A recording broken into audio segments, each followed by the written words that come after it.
America में H-1B visa के लिए नई फीस का ऐलान हो चुका है। अब इस वीजा के लिए कंपनियों को $1 लाख लगभग 88 लाख रुपए फीस चुकानी होगी। इस फैसले के बाद अमेरिका में काम करने के लिए विदेशी वर्कर्स को हायर करना कंपनियों के लिए महंगा हो जाएगा।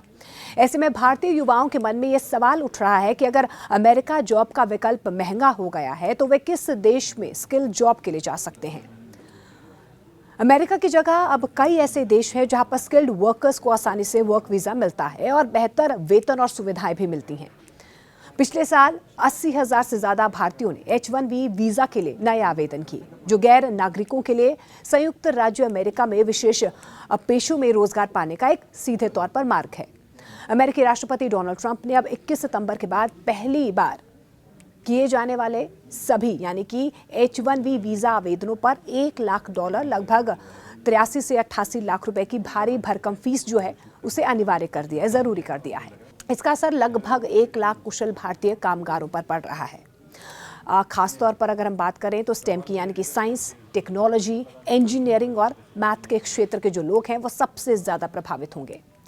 H-1B वीजा की वर्तमान सालाना सीमा 65,000 है। इसके अलावा 20,000 और वीजा उन विदेशी पेशेवरों के लिए हैं जिन्होंने अमेरिका की यूनिवर्सिटी से मास्टर्स या PhD की पढ़ाई की है। लेकिन जैसे कि ये घोषणा डोनाल्ड ट्रंप की तरफ से की गई, कई देशों ने भारत से आने वाले इस टैलेंट पूल को अपनाने की इच्छा जाहिर की है।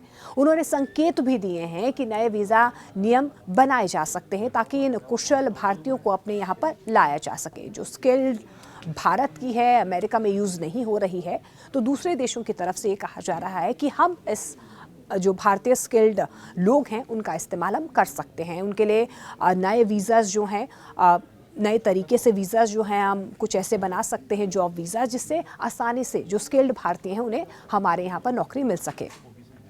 आपको बता दें इसमें जर्मनी है, ब्रिटेन है और चीन जैसे ऐसे देश शामिल हैं। हाल ही में कनाडा के प्रधानमंत्री मार्क कार्नी ने भी कहा है कि उनका देश जल्द ही विदेशी कामगारों को लाने का प्रस्ताव लाएगा। कनाडा 2023 में ऐसा एक कार्यक्रम ला भी चुका था जिसमें H-1B वीजा पर अमेरिका में काम कर रहे लोग आसानी से कनाडा आ सकते हैं और 3 साल तक यहां पर रह सकते हैं। ये योजना जुलाई में बंद हो गई थी क्योंकि 10,000 आवेदन यहां पर पूरे हो गए थे। ब्रिटेन के प्रधानमंत्री की स्टार्मर वीजा फीस खत्म करने पर विचार कर रहे हैं ताकि कुशल विदेशी कामगारों को आकर्षित किया जा सके। उनकी सरकार एक ग्लोबल टैलेंट टास्क फोर्स बना रही है जिसका मकसद दुनिया के टॉप वैज्ञानिकों, प्रोफेसर्स और डिजिटल विशेषज्ञों को ब्रिटेन लाना है। जर्मनी के राजदूत फिलिप एकमैन ने भी भारतीय पेशेवरों को खुला निमंत्रण दिया है। जो कामगार हैं भारतीय, जो स्किल्ड वर्कर्स हैं या जो स्किल्ड लोग हैं भारत के, उन्हें कहीं ना कहीं निमंत्रण अब यहाँ पर भी दिया जा रहा है। उन्होंने कहा है कि जर्मनी की नीतियाँ स्थिर हैं। यहाँ पर IT, मैनेजमेंट, साइंस और टेक्नोलॉजी में भारतीयों के लिए बहुत अच्छे मौके होंगे। अनुमान तो ये भी जताया जा रहा है कि जर्मनी को 2040 तक हर साल करीब 2,88,000 प्रवासियों की जरूरत होगी। एशिया में चीन ने K वीजा लॉन्च किया है जो स्टेम क्षेत्रों के कुशल कामगारों को आकर्षित करेगा। इसकी खासियत यही है कि इसके लिए किसी कंपनी से स्पॉन्सरशिप की जरूरत नहीं है। दक्षिण कोरिया ने भी अमेरिकी वीजा बदलाव का फायदा उठाने की योजना यहां पर बना ली है और AI और टेक्नोलॉजी से जुड़ी नौकरियों पर फोकस किया जा रहा है। अमेरिकी कंपनियों पर असर H-1B वीजा की इतनी महंगी फीस से अमेरिकी कंपनियों को भी सीधे तौर पर झटका लग सकता है क्योंकि बड़ी टेक कंपनियां विदेशी टैलेंट पर बहुत निर्भर हैं। Amazon की बात कर लेते हैं, गूगल की बात कर लेते हैं, मेटा की बात कर लेते हैं, माइक्रोसॉफ्ट और एप्पल जैसी कंपनियां हैं जो सबसे ज्यादा H-1B कर्मचारियों को रखती है। 2024 में भारतीयों को कुल H-1B जो मंजूरियां थी वो लगभग 71% मंजूरियां मिली थी H-1B वीजा के तहत।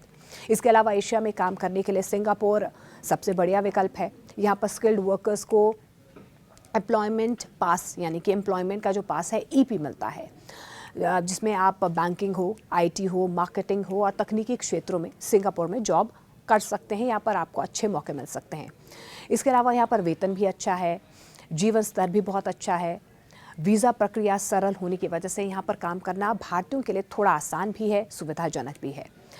कनाडा की हमने पहले बात भी की है, उसका जिक्र भी किया है। कनाडा अमेरिका का पड़ोसी देश होने के साथ साथ स्किल्ड वर्कर्स के लिए एक बेहतरीन विकल्प है।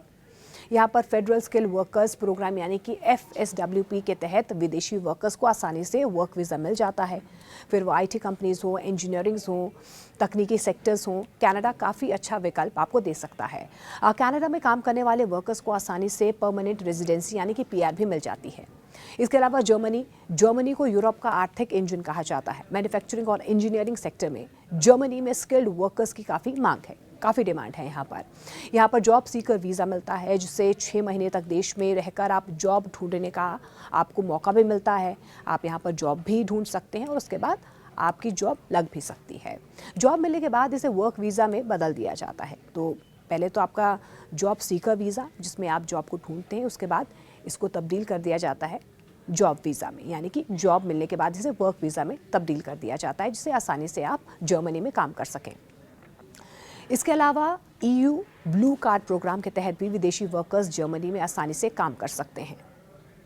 आपको बता दें कि अमेरिकी राष्ट्रपति डोनाल्ड ट्रंप ने 21 सितंबर के बाद पहली बार होने वाले H1B वीज़ा आवेदन पर लगभग 83 से 88 लाख की फीस लगाई है। इसका असर करीब 1 लाख भारतीय जो कुशल कामगार हैं, खासतौर पर स्टेम की अगर हम बात करें, साइंस, टेक्नोलॉजी, इंजीनियरिंग और मैथ्स के जो लोग हैं, उन पर कहीं ना कहीं इसका सीधे तौर पर असर होने वाला है। हाल ही के सालों में सख्त इमिग्रेशन नियमों की वजह से अमेरिकी और भारतीय IT कंपनियां H1B वीज़ा पर निर्भरता उनकी थोड़ी सी घटी ज़रूर है। इसके लिए वे भारत में ग्लोबल कैपेबिलिटी सेंटर यानी कि GCCS खोल रही है। यहाँ से काम संभाला जा रहा है। भारत में करीब 1600 GCCS हैं जो 20 लाख से ज़्यादा प्रोफेशनल्स को रोज़गार देते हैं।